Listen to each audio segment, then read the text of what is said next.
Is there value in sending Magic cards in for grading? What are the pros and cons of what's going on in the market space? And how can players actually come out ahead in this whole situation? Stay tuned, guys. We have a lot to cover.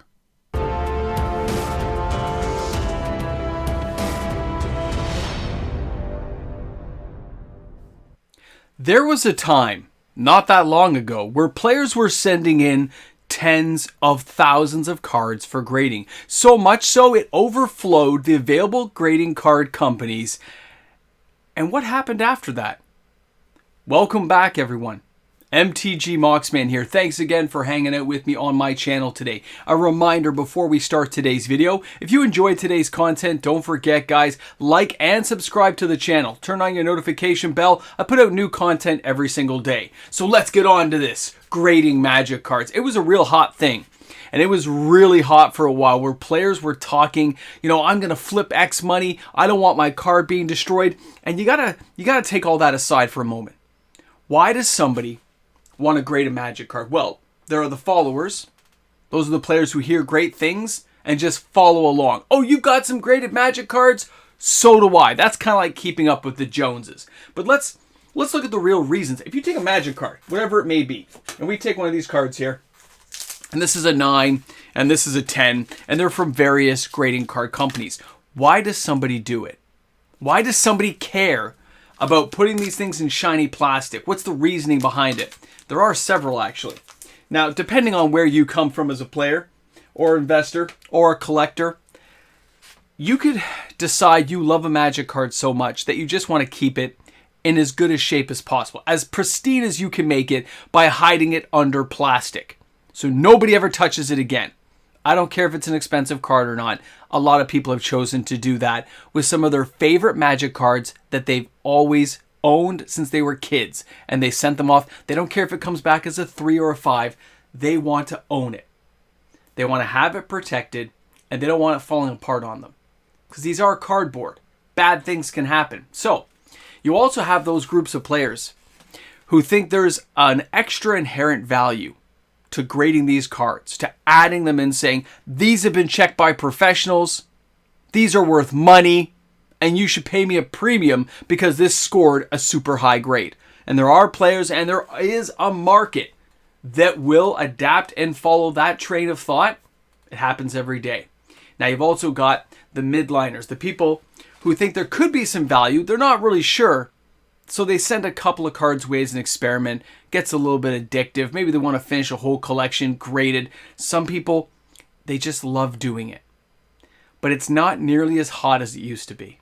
It's not nearly as big a thing. I'm not saying it doesn't happen. Of course it does. But it doesn't have the focus and the highlight we saw a few years ago, which saw every market booming, including collectibles. And that sent a whole bunch of Magic cards, a whole bunch of Pokemon cards, and everything else under the sun streaming straight to the guys who could grade these cards.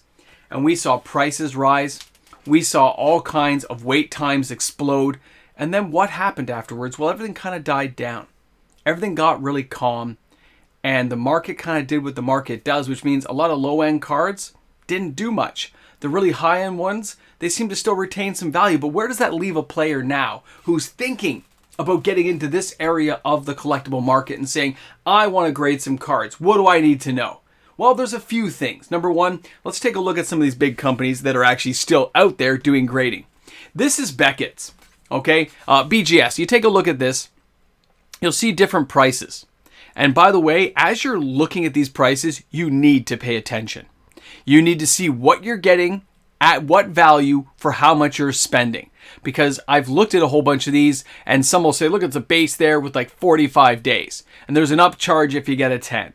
Then you got the standard for a single card, and that's $34. And then you got Express, and that's 7 to 10 days. Hey, if you pay us $125 US, we'll get a card back to you in just a couple of days. You see where it's going. It is like a fast food menu for players choosing. And guess what? PSA is no different. You got the value pack, you got the regulars, the express, the super express, and the walkthrough. It came in, it left the door, it's going to be perfect. Now, this is where things can get crazy, because if you spend $499 on grading a card through PSA, you are expecting some kind of return on investment. You're not going to be sending just any card to do that. You're going to be sending a very special, very high-end Magic card, Pokemon card, whatever collectible you're into. Now, the last one here is CGA, and again, it's the same type of deal, except for you can send a lot of bulk cards. You can send a whole big whack at once, and they seem to have a fairly decent time. Like, none of these companies seem bad to me, okay? There are smaller companies out there, but none of these seem bad. These cards I own in the background here. I've got CGC. I've got, I don't know what this one's called. What's that one called? That's called MTG Grade, and I'm not giving anyone an endorsement, guys. I'm just reading what I have. And then, of course, I've got my PSAs and Beckett's as well. I've got a smattering here, but I'm not a diehard collector of these things. If I get them, I keep them. If I don't really care and I want to play with the card, I'll crack them right out of the case. I don't care. That's not my job as a Magic player. I want to play the game, but I understand that collectible side because even I own a Mox Amber BGS 9.5. Okay, near perfect. And if I could find a perfect, I would probably try to buy it because it's one of those cards I have a real soft spot for, and that's where a lot of players will find themselves. But what's the return on investment? If you're spending all this money to grade cards, assuming you're one of the players out there who's hoping to flip these at some point and make some money, is it possible? Well, today's market is totally different than what we saw 5 years ago. This is a real different place, a different playground, where a lot of deals can be found, but a lot of stubborn people out there refuse to have their prices budge because price memory is a real thing. So take a look at this. Here's a graded copy of Soldevia Excavations taken from eBay. It's $39.99, and it's got a shipping cost of $17.77, which puts it, somewhere around that $57 to $59 US mark, okay? But here's the interesting thing about this kind of pricing. You have to take into account when you're buying from these kind of retailers, you got import fees, you got taxes. Always be aware of that if you're looking at cards like this, because on the surface, a PSA 8 for this price doesn't look bad. But this isn't 2023, and Soldevia Excavations isn't going for $40, $50. No. If you wanted to get a near mint Soldevia Excavations, you could look right now and find near mint copies for less than $12. Remember to always cross-compare pricing when you're looking at a graded copy and what they're trying to ask for the price, and then take a look at what it's actually selling for in an ungraded form to give yourself a little bit of knowledge and a little bit of base. Then you can start looking at the buyers and sellers who have different listings of similar grades and try to come up with what you believe to be a fair market value for the card if you're going that graded route. So is this card worth 4x the money? Because that's really coming down to what this question is. Is it 4x? Is a graded copy, spending $12, $13 on grading it, make it that much more valuable? Does it make it 3 to 4 times more valuable? That is where players will have to decide the value point. Do they believe it's worth buying it for that price? Do they believe it's a good deal? And what are the inherent reasons they're buying it? Why do I want the card? Am I going to just shelve it and look at it as a beautiful piece of artwork? Do I want to crack it and play with it? Probably not likely for a card like that, but it's possible. Or is it one of those cards I've always wanted? I love it since my childhood. I just want to buy at least one copy of it. This is where you can find yourselves, and this is what players will wrestle with when it's coming to opening their wallet and buying cards like this. But the higher value you go. Now, the next example I'm sharing with you is a Time Twister from Collector's Edition. This is a BGS 8, $950, which is $1,294 Canadian. It's got $8 shipping. Now, the funny thing is, this card used to cost up to around $2,500 Canadian to buy a single copy. So it's already discounted and it's graded. So does this make it valuable? Does this make it worth the money for a player to go out and purchase it if they're looking for a Time Twister? It's graded, it's been vetted.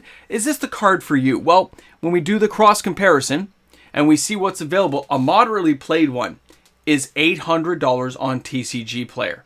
And when I looked around, they all kind of found around the $700 to $800 mark. So this one is not nearly the 4x we saw charged for the Soldevia Excavations, is it? Not even close. Instead, we are seeing a price tag of not even a 3x. This is, a 0.25, 25% increase, 30% increase. That seems a lot more reasonable when you look at what the card is selling for versus what it would cost to grade and the graded price tag. Being knowledgeable in what you're trying to buy is only going to help you. It's only going to assist you in determining the value point you're putting on that particular card. Now, of course, a lot of players who buy these cards have a harder time letting go of them. They may have spent a higher dollar amount when they first got it graded. The card may have been worth more money back then. But nowadays, with the buyer in the driver's seat, they are going to pick the cards that they think are best for them. Now, the last card I want to share with you guys is going to be, of course, a Black Lotus. Now, this Black Lotus, this thing is listed at $6,600 US. It's a CGC 3.5 Unlimited Black Lotus. It's a piece of power.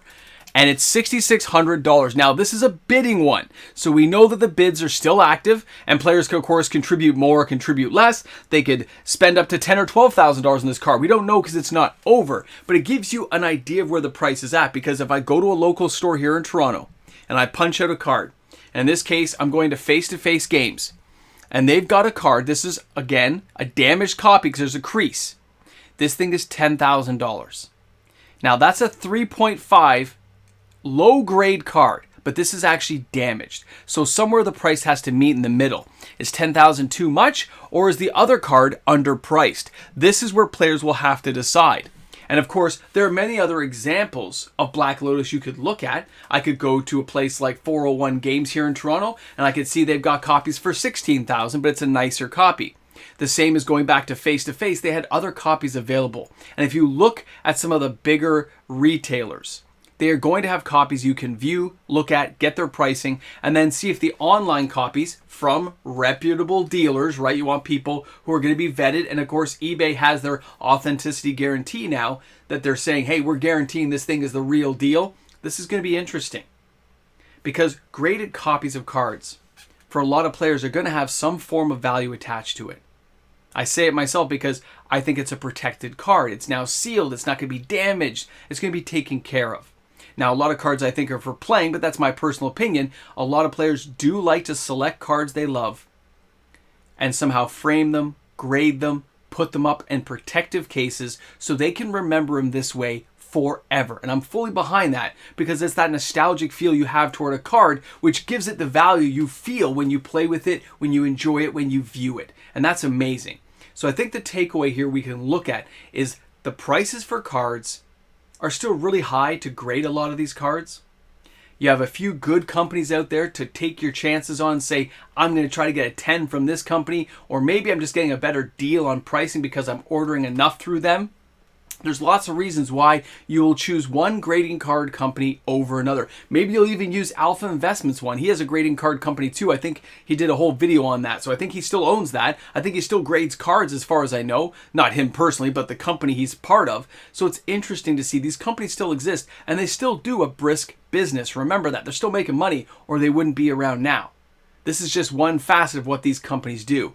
So picking the right card, for whatever reason you're choosing to pick it, finding the right company that you believe the price point is decent enough, and if you're going to buy one of these cards on the secondary market, look at those cross comparables, look at the cards that already exist and have already sold recently, as well as raw, ungraded copies to get that value point and decide why you're buying it, because sometimes it's better just to buy an ungraded copy, but other times you can get a real steal of a deal on a graded copy. So thanks again for hanging out with me on the channel. I hope you found this video informative, and I look forward to seeing you guys tomorrow for another day of great times on Magic the Gathering. I'll see you guys then. Have a great day. A big shout out and thank you to the fantastic patrons we have here on the channel. Now, because of these patrons, daily uploaded content is made possible, and because of them, I get to hang out with you guys every single day. So thanks again for being patrons and supporters of this channel. Whether you're a patron member or a YouTube membership member, you make a difference in this channel each and every day. So thanks again. I will see you all tomorrow with another video. You have come to a place where you never expected to find yourself. You hung out past the credits just to see what would happen next. Not everyone can say they do that. So welcome back to the Ramble Jamble. Ramble Jamble! Now, I get myself sometimes. Here we are, taking a look at all these amazing graded cards that you can buy. There are lots of good cards out there at very reasonable prices right now that even I would consider dabbling into just because there's cards I want. And if I can get a graded copy that I know is a good quality copy, it makes it worth it. you got to be looking for. But there are some really good deals out there. So I got to be honest, I may not go for that Soldevi. It's not a good enough deal, the 4X thing, and what type of card it is. But if it was like 20 bucks less, yeah, I'd probably be diving in on that card. Or if it was a little bit more expensive, but it was a 10, I might dive in on that too. Oh, it'd be so great. Anyway, thanks a lot for hanging out. There's lots of good deals. You just got to be selective because we're the ones in control right now. And we got to enjoy that moment where we're the ones picking the cardboard that we want to buy. Thanks again, guys. I will see you tomorrow. Shop smart. Shop S smart.